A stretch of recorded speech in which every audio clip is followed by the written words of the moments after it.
My 18M problem with addicted brother 23M. Force him to rehab.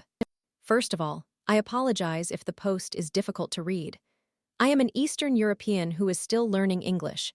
Nevertheless, I am doing my best to convey my feelings and find the right words. Yesterday, I am homeschooled due to my stress issues. My brother returned from work while I was having a lesson. He only had dinner, took a shower, and then went for a walk. After 2 hours, he knew when I would finish my lessons. He called me offering me amphetamine and mentioned that he needed to discuss something with me. I had tried this substance a few times in the past, which is why he was offering it to me. It was around 5:25 p.m. when he called me 2 more times in the next few minutes, but I did not answer the call, so he sent me a message asking if I would buy him some beer. We both enjoy drinking, but I am trying to minimize my addiction. Around 5:40, I went to the local shop, bought 2 beers and headed to him. He was in the woods, a place where I see my brother every day. He smokes and drinks there. The woods are close to my home and the shop, which is why it's where he goes to use drugs. I met him, and he was not in the best condition. He was extremely intoxicated and was pleased that he found the pipe he lost a few days ago with residue. In my native slang, this refers to the substance that remains in the pipe after smoking marijuana. You can smoke it too, but it tastes awful. Only desperate individuals use it. He confessed to me that he stole my money to buy drugs and alcohol. I felt helpless, so I simply agreed that he would repay me in the next few days when he had money. It was a relatively small amount, and he usually pays me back if he borrows cash. We were drinking beer together, and he continued to offer me amphetamine, but I declined, and he said that if I did not want it, then he did not want it either, and he threw it away. This occurred around 6:00 p.m., and after that moment, everything began to spiral out of control.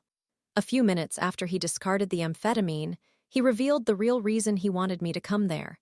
He was so desperate to smoke something and wanted to borrow more money from me. I said okay. As I mentioned earlier, he always pays me back foolish me. He also had a low battery and wanted to use my phone to contact his dealers. These individuals are not real dealers. They are just junkies like my brother who are lost and sell marijuana and other drugs. I refused, and he became verbally aggressive, but a few minutes later, the dealer informed him that he would not have anything for him. In the meantime, he asked our mutual friend if he could drive him to this person. My brother was initially hesitant about the ride, but our friend suggested we just drive to some food trucks, which we agreed to a poor decision. Around 6:40 p.m., our trip began, and it started off well. We were enjoying ourselves. Then, a 4th person joined us, and my brother started talking about wanting to change, wanting to speak to someone, etc. It felt like nobody took him seriously. The 4th guy somewhat disrespected my brother, but there was no tension between them until we drove into the local town. From 7:10 to 7:20 p.m., the 4 of us were conversing when my brother suddenly said he wanted a kebab and demanded that I pay for it. He said it aggressively, and I simply laughed but agreed because I was hungry too. He also borrowed money from the driver and bought vodka. After this incident, he started behaving like a maniac. We were sitting in the restaurant, waiting for the kebab while my brother made a fool of himself and made strange noises. Initially, it was amusing, but the 4th guy disrespected my brother by telling him he was acting like an idiot. My brother became aggressive and wanted to confront him, ruining the mood for everyone. We almost had trouble with the police because of him. He attempted to attack the 4th guy in the middle of the town. The driver took us home, and my brother remained aggressive in the car, but I forced him to be quiet. We left the car near the local shop, so we had to walk 2 minutes to our home. During the walk, my brother was behaving in a somewhat grandiose manner, claiming that I would understand once I was his age. I laughed at him and told him he was a junkie and that we needed to talk when he was sober. This caused him to become aggressive again, insisting that everyone should leave him alone. So, he not only irritated me but also embarrassed both himself and me. I'm sure our neighbors heard our argument as we walked home. However, the problem is that the events of yesterday were not the real issue. It kind of revealed his true character, and I know he is close to breaking point. My brother has been sober occasionally in the past. His workplace was a safe environment for him, but after his friend joined, things changed. This person is not a true friend. He is an even worse addict than my brother. My brother blames him for worsening his addiction because he started using speed at work. He also blames our parents and the drug he took a few days ago. I don't know what it was. He called it EPO or something similar, a term I had never heard before. He claims this drug makes him feel so strange that he needs to constantly drink and smoke. 4 days ago, he consumed 12 beers and said today that it was because of this drug. He insists he only tried it once and still feels different, expressing fear about remaining in this state. I want to inform our parents about everything. I honestly no longer care about my brother's feelings. My parents are not oblivious. They know he is the local addict, but they are unaware of how deeply he is addicted to speed. I am considering telling my parents that this is their last chance to save their son, yet I don't even believe he can overcome his addictions. In summary, my brother is addicted to multiple drugs, acted irresponsibly, stole money, nearly assaulted several people, and I doubt he can be saved. He blames everyone but himself and refuses assistance. Story 2. Mide 24F, estranged abusive mother, 60F, wants to hear my story. What would you do? Background context: my mother has struggled with alcohol addiction throughout her life. From 1983 to 2021, she used various substances, including alcohol, marijuana, cocaine, and numerous prescription opiates. The issue with her substance use began when she lost her driving license after flipping her truck while returning home intoxicated from the casino when I was just a year old. She was unable to maintain employment. We frequently faced eviction, and she was almost always either high or drunk.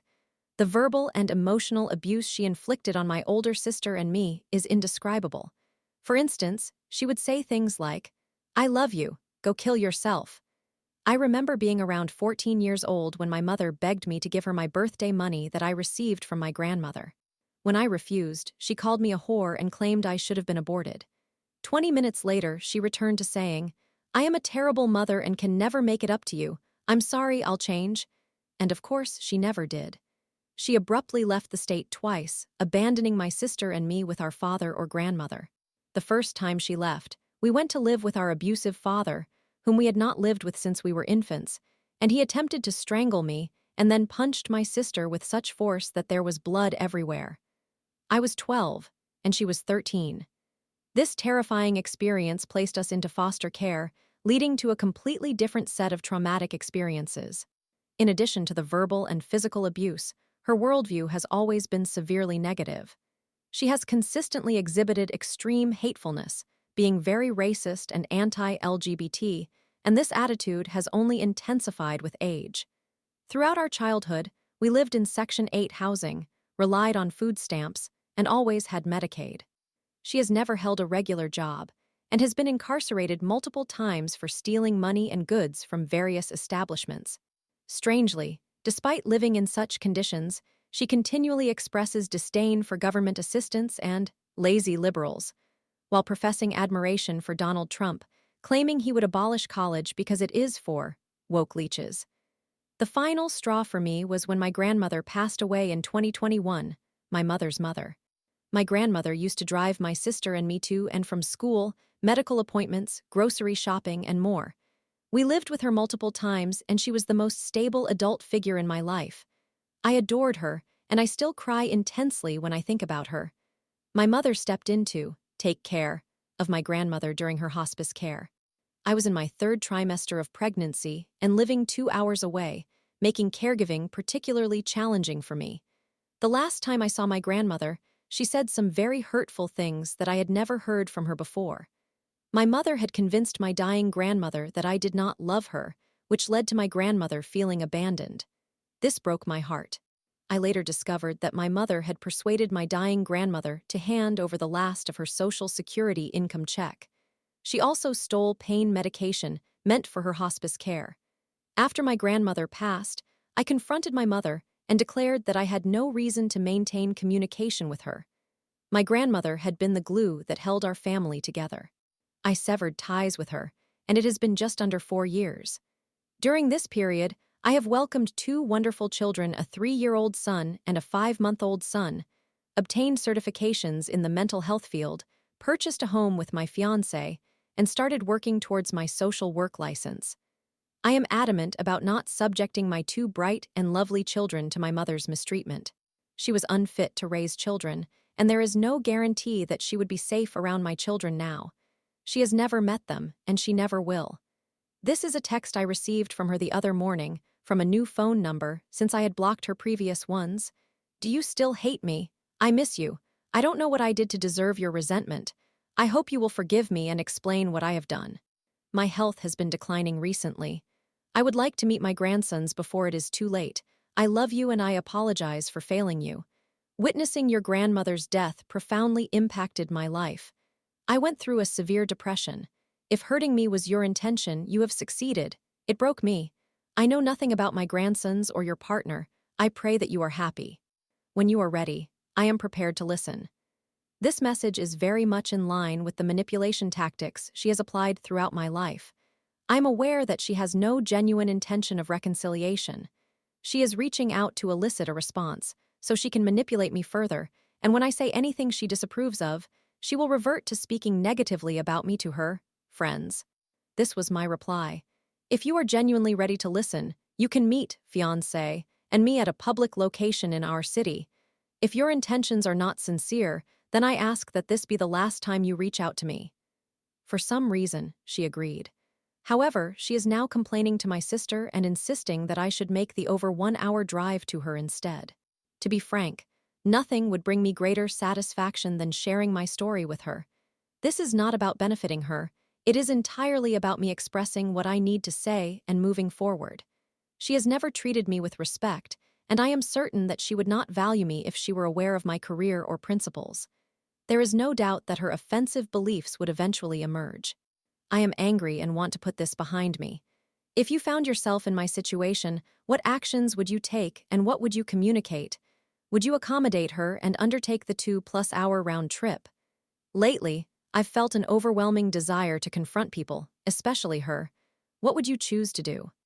Story 3. Boyfriend, 25M, doesn't respect me 25F after 9 years together. My partner and I have been together for the past 9 years. We have experienced many highs and lows, and it has not been a healthy relationship at several points. We share 2 children, a 1-year-old and a 3-year-old. I first began to notice the lack of respect when I became pregnant with my first child.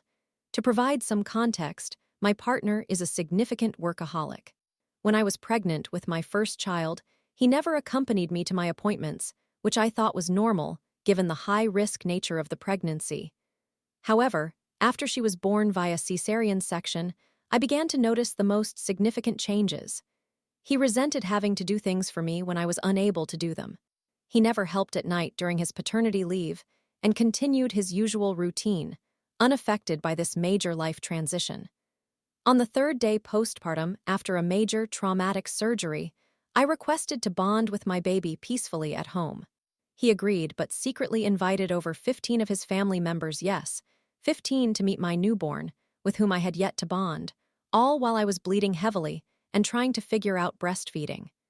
This created a lot of resentment for me and persisted for weeks as he continually invited them over despite my requests not to. Over the next 2 years, there were numerous instances where I needed him. I faced quite severe postpartum depression, psychosis, and anxiety. He was rarely present. When he was, he would shout at me during a panic attack or tell me I was being absurd. Moving on to my second pregnancy, which was even more high risk than the first, I had approximately 12 appointments on average each week for various concerns. I felt extremely traumatized and in very poor health. I nearly died along with the baby in the last 5 weeks of my pregnancy. During this time, I experienced worsening psychosis and unfortunately lost one of my closest family members to aggressive terminal cancer. Despite my circumstances, my partner refused to take any time off to assist me with our toddler while I was 9 months pregnant, so I persevered, nearly resulting in my death. After my second child was born, another cesarean, we returned home and he was once again upset that I required things. I admit I frequently needed assistance, water, food, help getting to the toilet, breast pads, baby supplies, etc. I was unable to move much at all this time due to severe anemia and heart healing from muscle damage alongside recovery from the cesarean section. He would yell at me for needing things and make me feel as though I was asking too much of him. 1 week postpartum, I went to check on my screaming toddler who was with her father. I just wanted to ensure she was okay. My partner yelled at me that I was a terrible mother, that I didn't deserve children, and maybe I would do better with this new baby because I had failed my toddler. I experienced an extreme panic attack and hyperventilated. I hid in my room with my newborn. He followed me in and kept pushing. I told him to stop talking about 10 times in a row, but he continued to push. I screamed, "Get the hell out," at the top of my lungs, and he accused me of being a monster for yelling in front of my newborn. I felt like a monster. I began to dry heave and could feel my heart condition being triggered.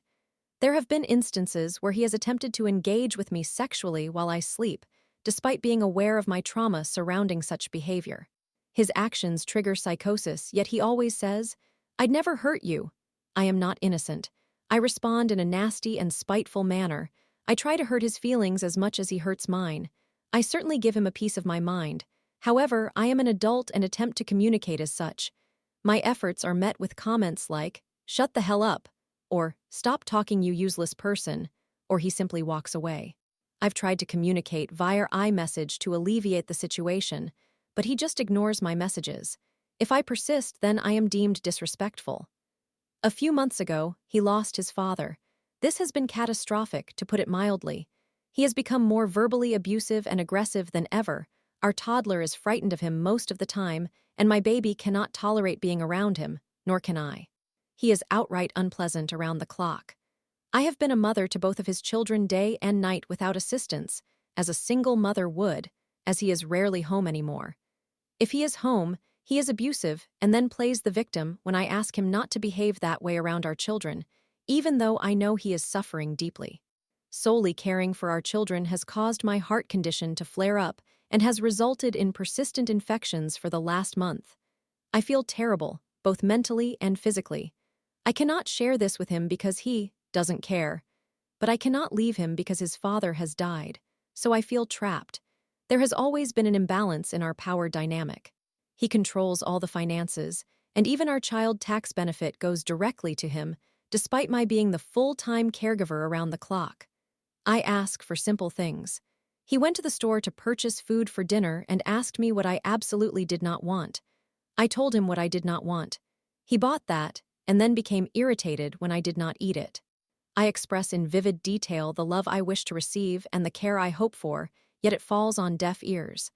I am required to love him physically in the manner he prefers, yet I receive nothing in return. Today, I am unwell again, our baby is unwell again, and I am desperately seeking some assistance. It is a weekend, but he refuses to return to help me. Would you leave him? I tend to give the benefit of the doubt, and as I mentioned, I am highly reactive and do respond in kind. Therefore, it is not all his fault, which makes me uncertain about what to do. But I am very, very unhappy.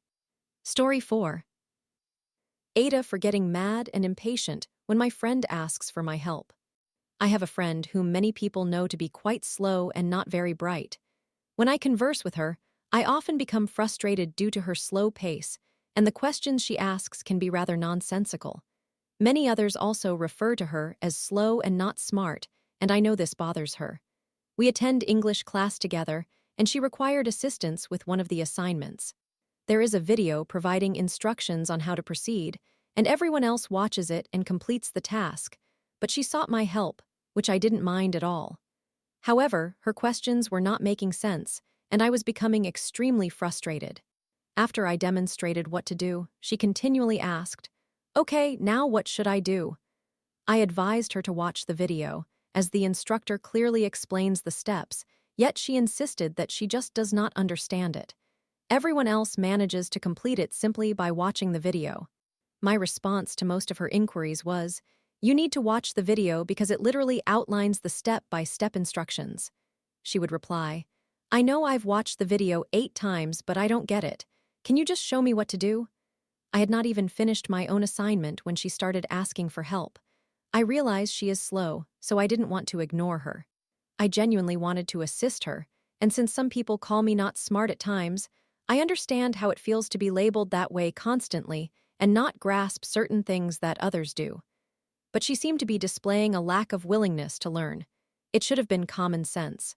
At that moment, she basically wanted me to indicate where she needed to click, which meant I would end up doing the assignment for her while she just clicked the buttons. I was trying very hard to remain patient, but her queries were so frustrating that I was becoming increasingly annoyed. I said, "I don't really know what else to tell you. The video displays exactly what you need to do. I cannot explain it to you if you cannot comprehend what the instructor is saying without me doing it for you." Another friend was nearby and referred to her as annoying for asking foolish questions. While I did not call her annoying, it seemed that she was more irritated with me than with her, despite my attempts to help. I understand that saying, "Just watch the video," might not be very helpful, but if she cannot understand a professional explaining the content, how am I expected to assist without completing everything for her? Then she became upset and told me to forget it. After her remark, I felt guilty because I understand what it is like for others to be frustrated with me when I cannot grasp something. I expressed that I wanted to help her, but could not do so if she was unwilling to try to learn and watch the video again, suggesting she should simply attempt to understand it. It was evident that she was causing me frustration, which made her annoyed with me. I was doing my best to be patient and assist her, but it became infuriating when her pace was so slow that it was grating to interact with her. Edit, I have received numerous responses. To be honest, I agree that I should not have referred to her as slow and not bright, but I am unsure how else to convey it. Many are suggesting that I am not truly her friend, yet I still like her despite the comments. This platform is anonymous, and my thoughts flowed out in a moment of frustration concerning this situation. Many individuals claim it's inappropriate to label her in such a manner as a friend, but she genuinely fails to understand certain concepts, which irked me while I was trying to assist. Yes, I am a sophomore in high school, and I recognize that many who have commented are more mature than I am. Numerous friends often call her slow, and I have also been labeled as not smart many times. We use it jokingly, but sometimes we are serious. I acknowledge that it was rude to characterize my friend that way, especially while feeling so upset. Additionally, I did not call her names directly. I did not expect this post to be seen by so many. I acknowledge that I should have phrased my thoughts differently, but I am unsure how to describe someone who struggles to grasp certain things. Perhaps she has a learning disability, but I will not discuss that with a counselor or teacher. I will endeavor to be more patient, but just so you know, even my family remarked on her lack of intelligence when they first met her. I realize that it is rude, but I am being vulnerable and open here. Another edit YR, dumb, and slow, suddenly considered slurs. People have labeled me as cruel and heartless for using the term dumb in this post. She calls me annoying directly, and I reciprocate. Many of our classmates label one another as stupid. It may not be acceptable for everyone, but now it seems I am being accused of bullying for acknowledging her slowness. The primary reason for my frustration was that she did not even make an effort to comprehend the material. So, I referred to her as not bright, rather than suggesting she is disabled.